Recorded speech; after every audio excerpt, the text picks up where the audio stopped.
Welcome to Unveiled Faces, a Redeemer Presbyterian Church podcast. Please enjoy our feature presentation.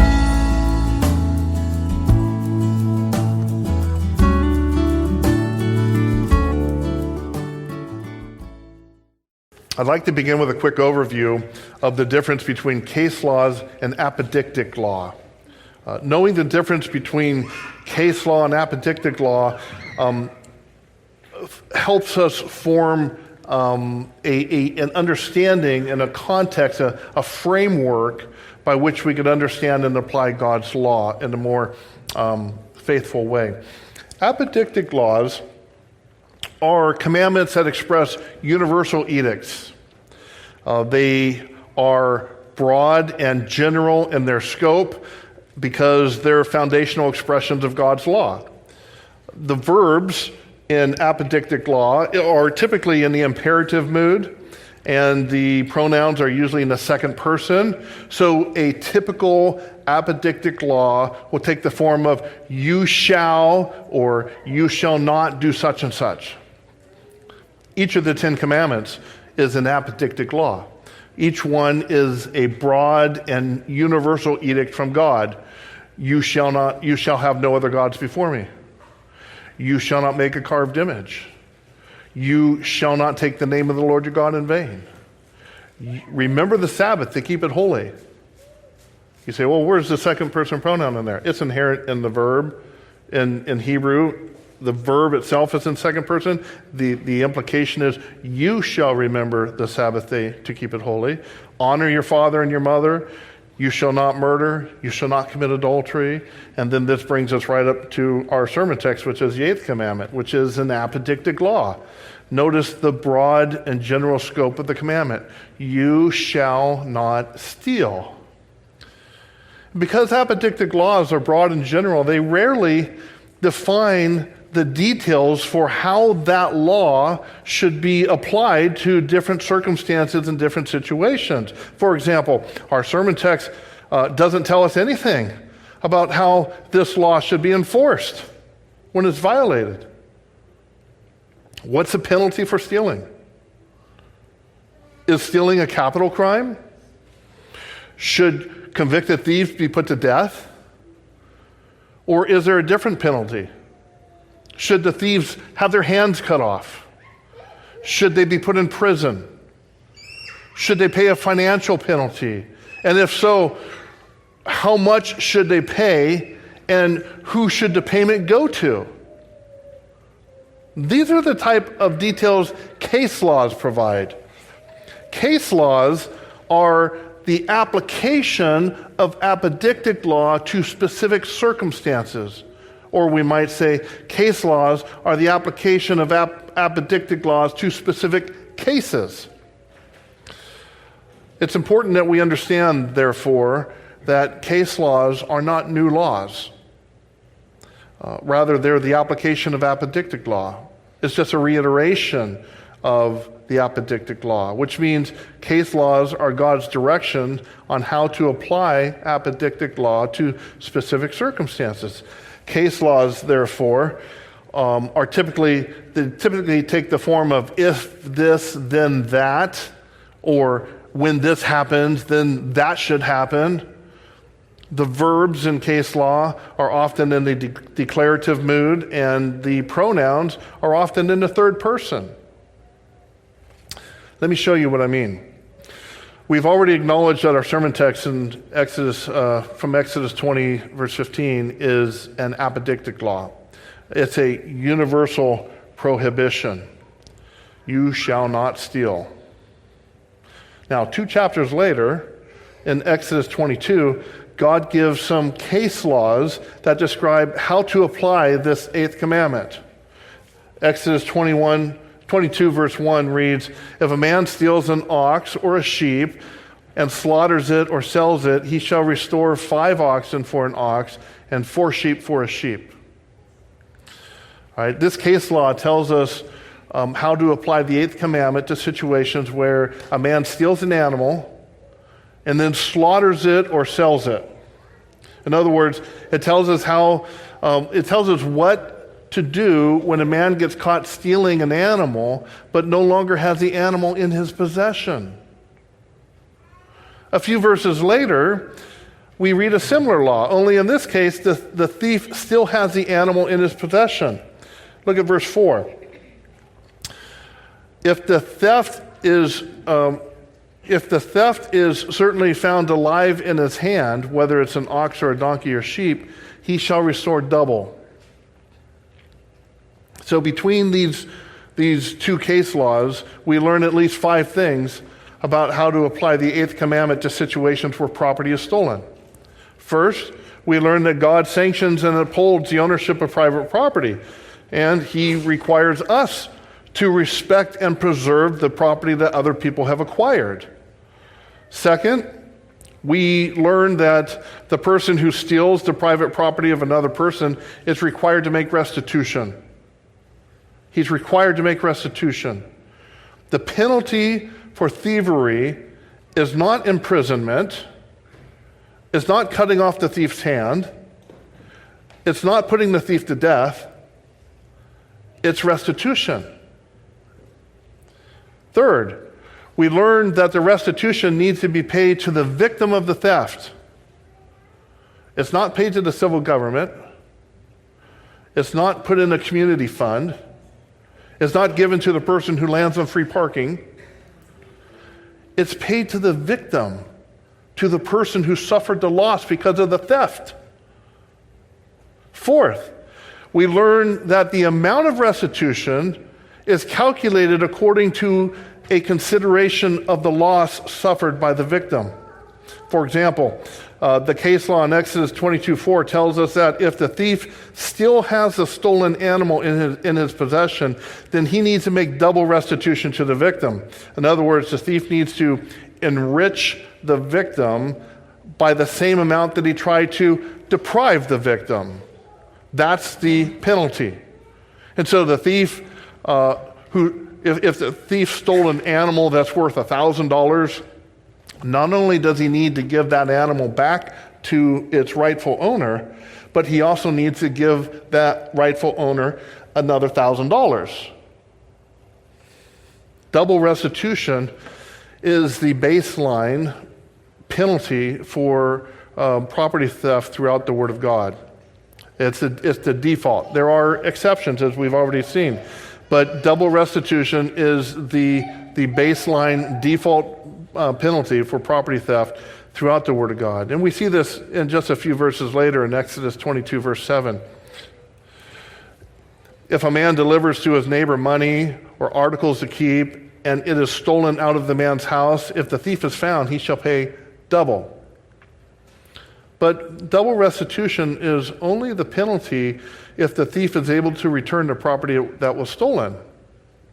If the thief is no longer in possession of the stolen property, then the amount of restitution is higher.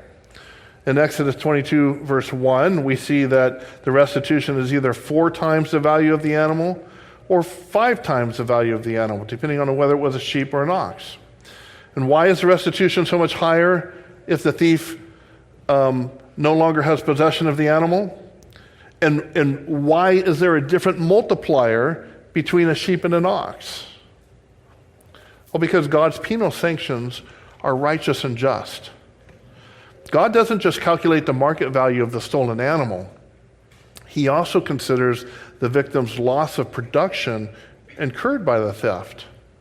And God also considers the time, effort, and special skills it takes for the victim to train a replacement animal to do the work that his stolen animal was already trained to do. And that's why there's a different multiplier for the restitution made for a sheep and an oxen. The victimized farmer, the one who had his animal stolen, is going to suffer a greater loss of production when his ox is stolen than when his sheep is stolen. Why? Because the two animals have different functions. Sheep provide meat and wool. The ox pulls the plow. The reason of a farmer would own an ox is so that the ox can perform much of the heavy labor on the farm. So when a man's ox is stolen, his whole farming operation is compromised. Moreover, training an ox is to work on a farm is very difficult, more training than a sheep. Sheep don't need much training. They basically graze in the field until the time they need to be sheared or butchered, and then that's it. Oxen, however, they need to learn to carry a yoke. The ox needs to learn to work on a team with other oxen. Ox need to learn to respond to the farmer's voice commands. Ox need to be disciplined. So the investment of time and specialized skills required to train a new ox is going to be much greater than it is for a sheep. And God's righteous jurisprudence takes this into consideration when calculating the restitution that the thief must make. So a sheep is fourfold restitution and an ox is fivefold.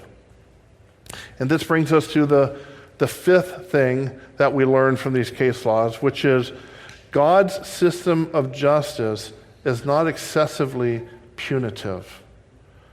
God's system of justice is not excessively punitive.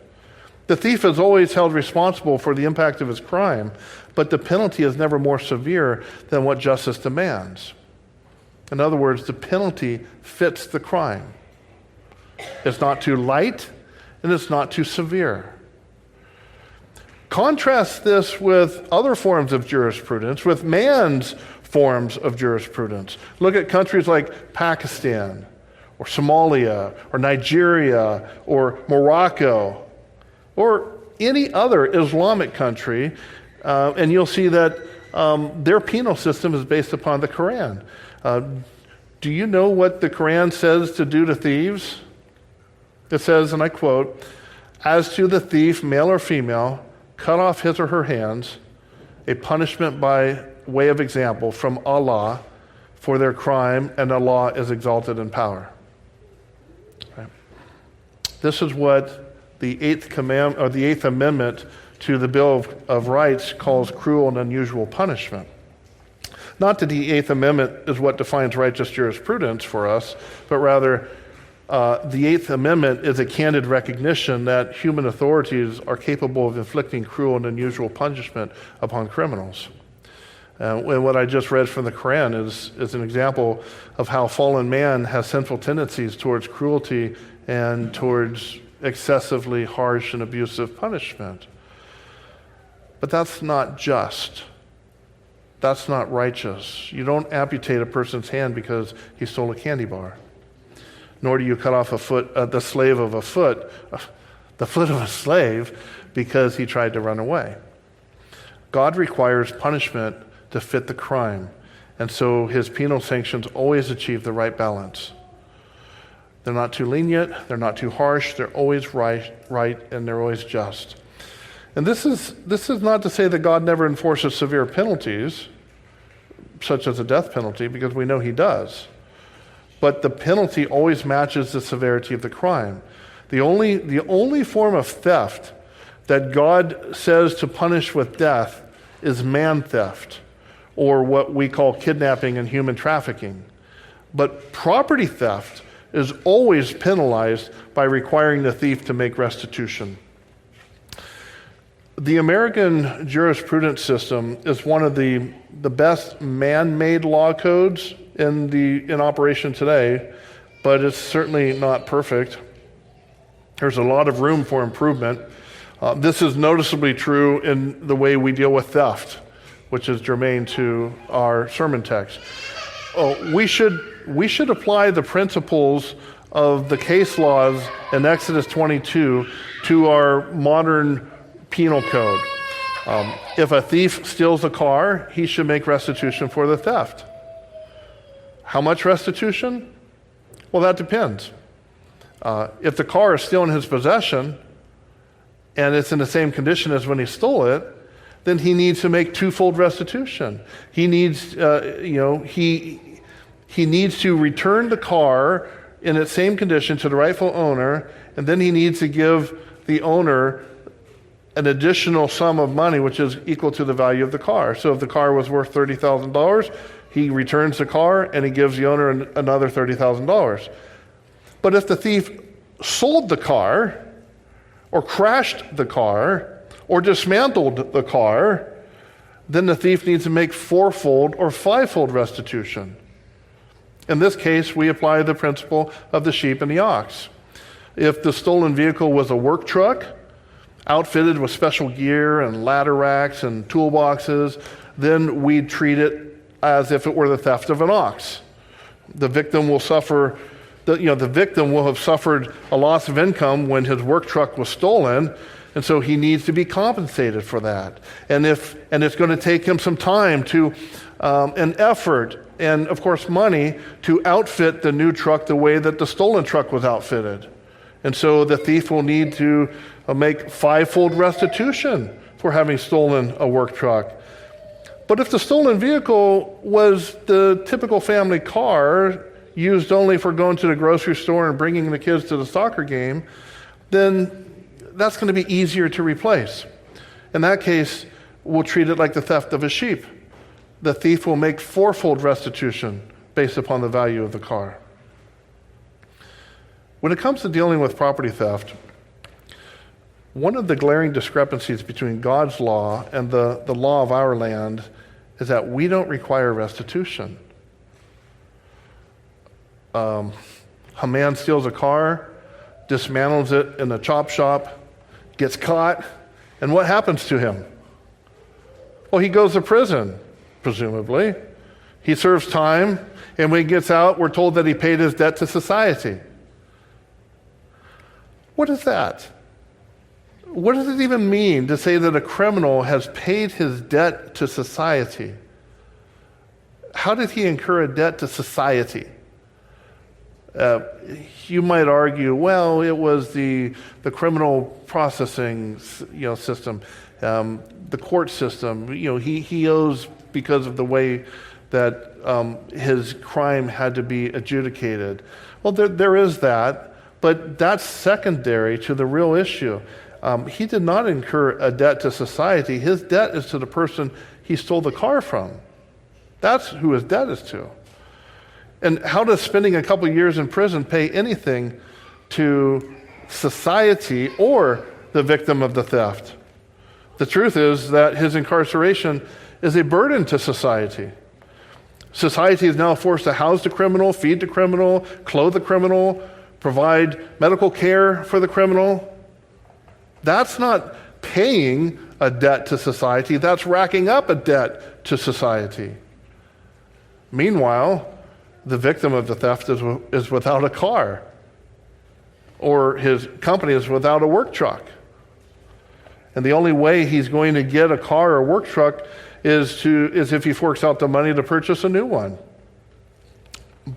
But the question we really need to be asking is, why does this financial burden fall on the victim?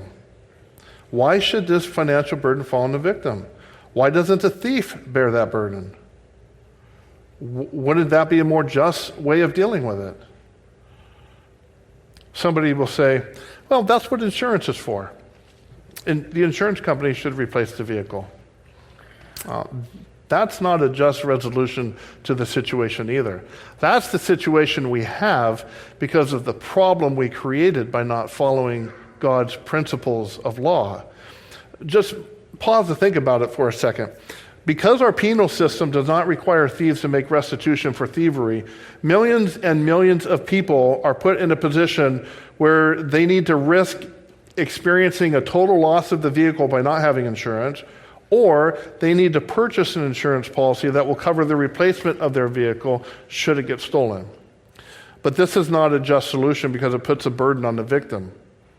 It puts the burden and responsibility on the victim. Or better put, it puts the burden on people who are not even victims of theft.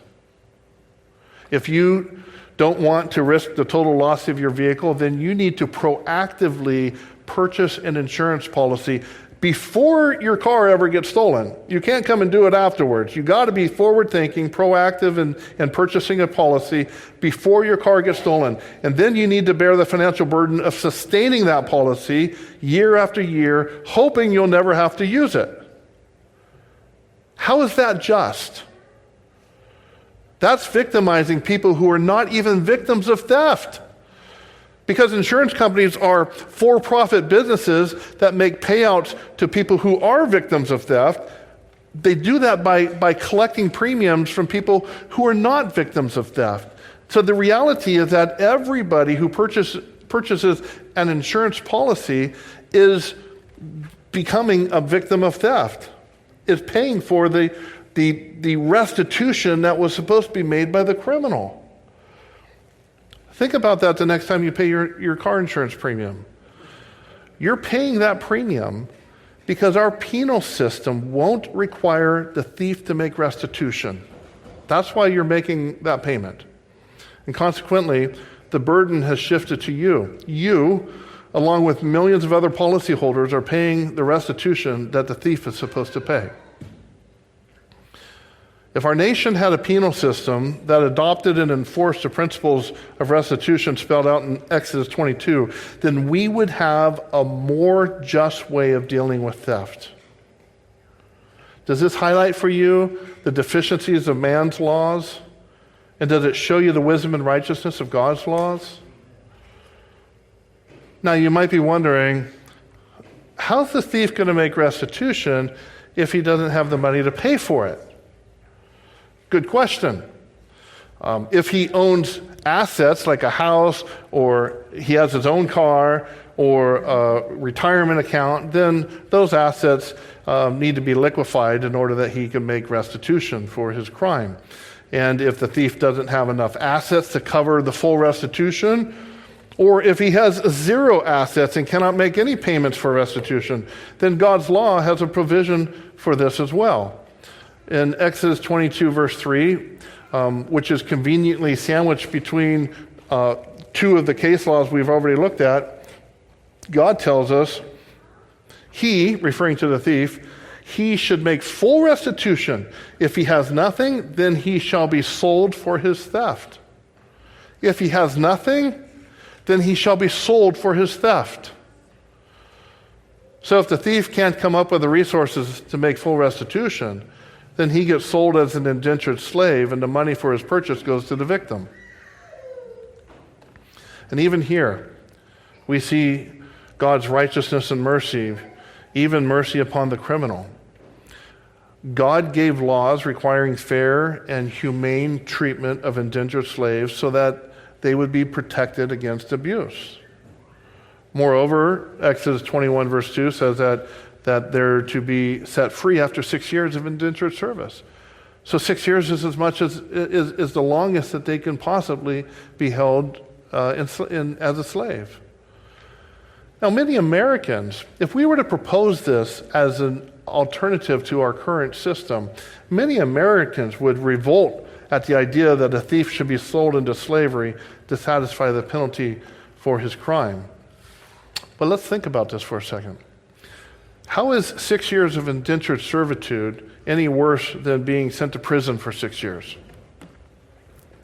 Americans generally agree that criminals need to go to prison, but that's only because we've been conditioned to accept that as a proper punishment or proper penalty for crime.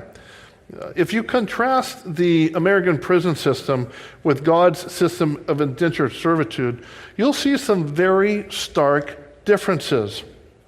We've already identified the first difference. With the prison system, the victim is not compensated for his losses.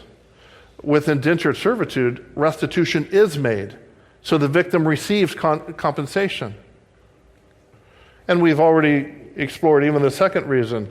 In the prison system, the thief has no ability to be a productive member of society. Rather, he becomes a burden to society. With indentured servitude, however, the thief works to enrich his master, and in turn, his master is able to provide food and housing and medical care for the indentured servant so that he's not a burden to society. He's taken care of under the indentured servitude laws that God gives to masters. And then there's another consideration. In the prison system, the thief is removed from his family. If he has a wife and children, then they're on their own while the husband and father is in prison. With indentured servitude, the family can stay together. The man can still be a husband to his wife and a father to his children. Now, this alone is huge. I don't think I need to convince you that broken families lead to all sorts of social problems. If our nation was able to righteously deal with crime in ways that kept the family, or at least a lot of families, intact, I think we'd see noticeable improvements to many of the social problems we're experiencing today. And we could go on. We could contrast the environment of these two different penal systems. In prison, criminals are surrounded by other criminals. It's been said that prison is like a trade school for those who want to become better criminals. But with indentured servitude, the master is able to have a more positive influence on his servants. For example, we see several instances in the New Testament where indentured servants are attending church with their masters. And if you read church history, in the first couple centuries, there's actually some really unique circumstances where you have an indentured servant who is accountable and responsible to his master, and yet in the church setting, that indentured servant has risen to a leadership position where he actually exercises authority over his master. That's entirely possible, and because this is a righteous system in which those kind of things can happen. And then there's the recidivism rates. Many criminals who are released from our American prisons end up back in prison within a short period of time. And this is directly related to the environment and the influence of peers that we've already discussed. Because our prisons are essentially a trade school for criminals, many released inmates go right back to a life of crime. But not so with indentured servitude, especially when the master is a Christian who's exerting a righteous influence over his servants. If you look at this list, it becomes pretty compelling that the more righteous option is indentured servitude, much more so than the American prison system that we have today. But the most compelling reason, I suggest, the most compelling reason for rejecting the American prison system is because it's an unbiblical institution. It's an unbiblical institution. Realize God never prescribes imprisonment for crime. His method for dealing with criminals is really quite simple. If it's a capital crime, then the criminal is executed. If it's not a capital crime, then the criminal needs to make restitution. And if he doesn't have the resources for making restitution, then he's sold as an indentured slave, protected by God's laws for indentured slaves. Prisons are the invention of pagans. The first mention of prisons in the Bible is Genesis 39 and 40, where we read about Joseph being thrown into the Egyptian prison with Pharaoh's butler and baker.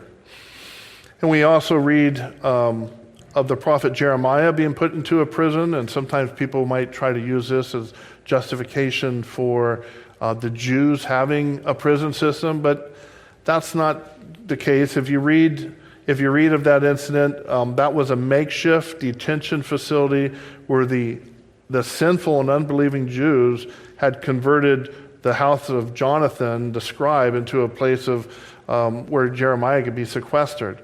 They should not have done that, and it was an unrighteous thing to have done, but it wasn't their typical way of dealing with issues. And of course, we know that the Romans had prisons because several of the apostles ended up in those prisons. But nowhere in the Bible does God ever prescribe incarceration as a penalty for a crime. The only form of confinement that we see in Israel are two incidents that happened when Moses was alive. The first is recorded in Leviticus 24:12. This is where the son of an Israelite woman and an Egyptian father, that son had blasphemed the name of the Lord. And so he was placed in a temporary custody in order for the leaders of Israel to inquire with the Lord what they should do about this situation. Once they had direction, then the just penalty followed. And the second is very similar in Numbers 15:34. A man was picking up sticks on the Sabbath, and so they put him in temporary custody until they could inquire with the Lord how they should deal with him. Neither of these These situations support the use of prisons as a penalty for crime. And all they demonstrate is that it's proper for civil authorities to temporarily hold a person until that person can stand trial for his crime. So we might say jails are biblical, prisons are not. Jails are temporary holding places until that person can stand trial. Prisons are designed to be something entirely other. In Leviticus 18, verses 24 through 30, there's a strong and explicit warning from God explaining that when a society does not properly deal with sin, then the entire land becomes defiled. The entire land becomes defiled. God says that if the people as a society do not uphold his statutes and judgments, then the land will vomit out its inhabitants. Pretty strong language there. And the point here is that righteousness and just penal sanctions build up a land, whereas sin and iniquity destroy a land. Which means a biblical criminal justice system is not primarily focused on restoring the individual who commits the crime, but on restoring godly order in society. Let me say that again, because this flies right in the face of what we're presently dealing with in our country. A biblical criminal justice system is not primarily focused on restoring the individual criminal to a position of being productive in society again, but rather its intent is to restore godly order in society. And this is why when it comes to punishing capital crimes especially, you'll often read of God saying something like, "You shall put away the evil from among you," or "So you shall put away the evil from your midst." In God's penal system, capital crimes are capital crimes because they defile the entire social order. The American criminal justice system has this exactly backwards. Our primary focus is on the criminal. We've embraced a humanist philosophy that believes the primary role of our criminal justice system is to rehabilitate the criminal. And this is why our prisons are called correctional facilities, and our prison guards are called correctional officers. The assumption is that time and secular humanist counseling programs have the ability to transform the heart of a criminal so that he becomes a productive and responsible citizen. But as Christians, we know that that's not going to happen without the gospel of Jesus Christ. And we also know what Romans 13 says. The civil authorities are to be a terror to those who do evil. A terror. Their God-ordained role is to use the power of the sword to execute wrath upon those who practice evil. And one of the reasons our state and federal correctional facilities will never be able to accomplish heart-level transformations of criminals is because God never gave that job to the civil government. That's not the civil government's job. He gave that job to the church. And this used to be something that Christians understood. Case in point, Article 3 of chapter 23 of the Westminster Confession of Faith says, "The civil magistrate may not assume to himself the administration of the word and sacraments or the powers of the keys of the kingdom of heaven."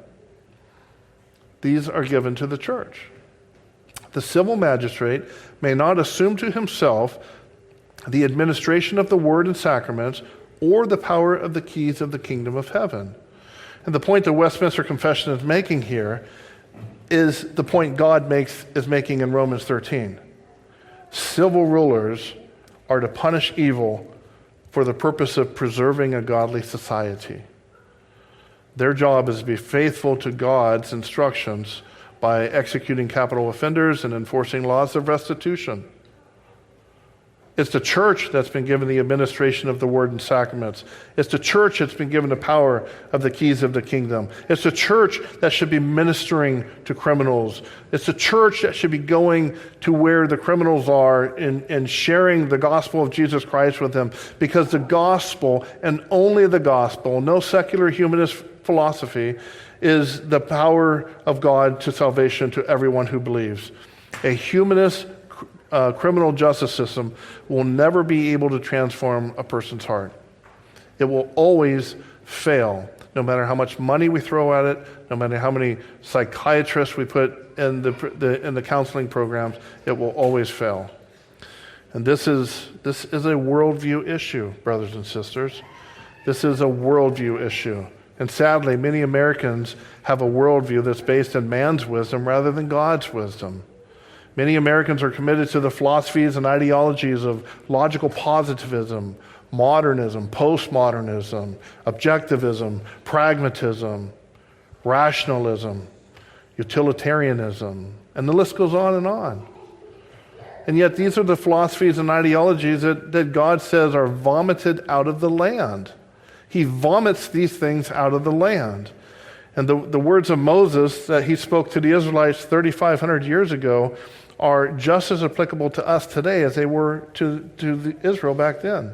Leviticus 18, verses 24 through 26. Do not defile yourselves with any of these things, for by all these the nations are defiled, which I am casting out before you. For the land is defiled.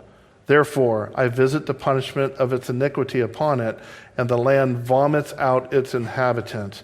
You shall therefore keep my statutes and my judgments. Are you concerned that our land's going to vomit us out? Is there any indication that we're having a gag reflex in our land right now? We do well to observe God's laws rather than thinking that we can invent our own. The mind of man has never produced anything as righteous and just as that which comes from God. The statutes of the Lord are right, rejoicing the heart. David writes in Psalm 19, verse 8. The commandment of the Lord is pure, enlightening the eyes. The judgments of the Lord are true and righteous altogether, Psalm 19 goes on to say.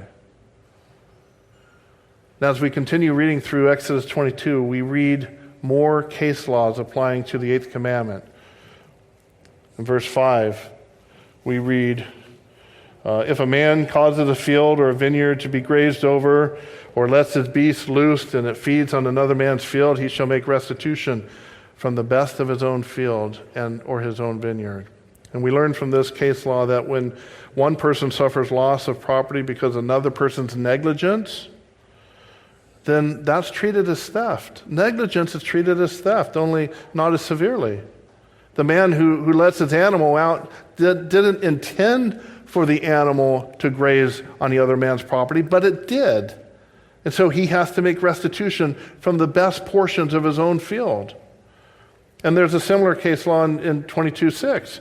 If fire breaks out and catches in thorns, so that stacked grain, standing grain, or the field is consumed, he who kindled the fire shall surely make restitution. Once again, unintentional negligence and accidental destruction are treated as a form of theft. Exodus 22:9 pretty much sums up all private property issues. For any kind of trespass, whether it concerns an ox, a donkey, a sheep, or clothing, or for any kind of lost thing which another claims to be his, the cause of both parties shall come before the judges, and whomever the judge condemn shall pay double to his neighbor. That's justice, brothers and sisters. That's biblical. Now, why is this such a big deal? Because restitution is a principle upon which our own salvation has been accomplished.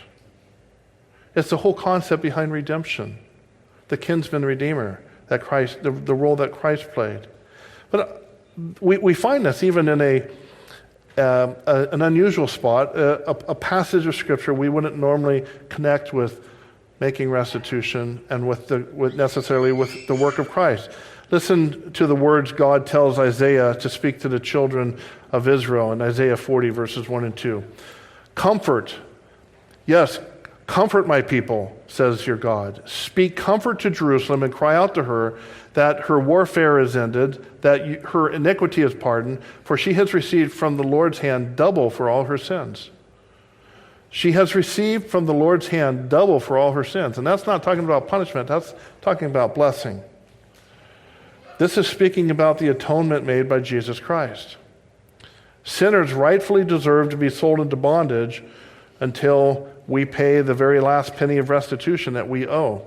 In the case of our sin, it's restitution we owe to God.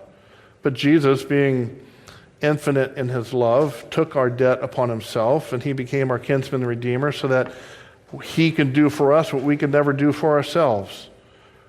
And in doing so, and here's where the Isaiah passage has application, Jesus made twofold restitution to the Father. He didn't only pay the penalty for our sins, but he also imputed his righteousness to us. And here we see the difference between being innocent and being righteous. Adam and Eve, when they were first created, they were innocent. They were without sin. But they were not yet righteous. Righteousness is something that needs to be earned. Had Adam and Eve persisted in doing what the Lord had required of them, then they would have earned righteousness by their obedience, and the Lord would have rewarded them accordingly. But Genesis 3 tells us that they failed to remain obedient to the Lord. So instead, they became sinners. And so let's think about the three categories a second. Sinners, innocent, and righteous. Three different categories or statuses that a person might be. And to use an imperfect illustration, and I stress that this is imperfect, but I think it helps make the point. Think of this as the balance in a bank account. A zero balance is the state of innocence. That's how Adam and Eve were when they were born. Their bank account had a zero balance. They weren't in a deficit, neither did they have a positive. A deficit balance would indicate sin. A positive balance would indicate righteousness. Because of the sin that we've inherited from Adam and Eve, or Adam specifically, as well as the sins that we commit of our own, each of us begins life not in a zero balance, but with a deficit balance. We're overdrawn $100 trillion. And that $100 trillion is incurring daily finance fees of several trillion dollars itself. And then, of course, the double restitution was made by Jesus Christ on behalf of his elect. He not only pays the overdrawn balance in our account, bringing us back to a zero balance of innocence, but then he takes the infinite amount of money that he has in his own personal account and he transfers that into our account. And this gives us the status of being righteous because we now have unlimited resources in our account. His moral perfection is imputed to you and me so that we are not just innocent before God, but righteous before God. And this is the double payment Jesus makes on behalf of those whom the Father loves. And this, brothers and sisters, is the gospel in which we rejoice. That's the gospel of salvation. Praise God, to whom all blessings flow. Let's pray. This has been a presentation of Redeemer Presbyterian Church. For more resources and information, please stop by our website at visitredeemer.org. All material here within, unless otherwise noted, copyright Redeemer Presbyterian Church, Elk Grove, California. Music furnished by Nathan Clark George, available at nathanclarkgeorge.com.